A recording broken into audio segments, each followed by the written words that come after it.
And he had a lot of stress and anger and focus that anger to bully people. I'm not getting a kickback. I'm just telling you, if you're old enough to remember the assassination of Kennedy and you want to know what really happened, Cuba, Fidel Castro had nothing to do with it. That was all BS generated by J. Edgar Hoover, who was the next door neighbor of Lyndon Baines Johnson for decades in Washington, D.C. On top of that, Hoover was about to get kicked out of his job.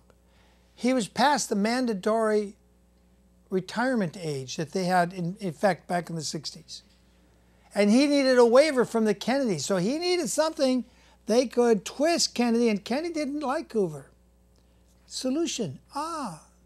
Kennedy dies. My next door neighbor, my good friend, who I share secret information about the love lives of Kennedy, Robert Kennedy, Marilyn Monroe, and all kinds of politicians. He had the dirt on everybody through a thing called the Occidental Club, run by Bobby Baker, who was a name we heard a lot of the year before Kennedy was assassinated. Things were heating up.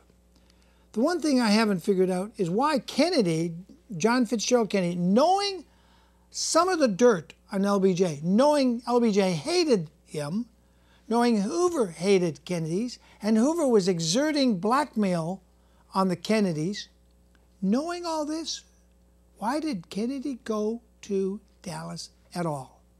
And there was even one woman that said to him, "Don't go to Dallas. If you go there, you won't come back alive." John Fitzgerald Kennedy went anyway. It was almost a suicide mission. Hope you read the book.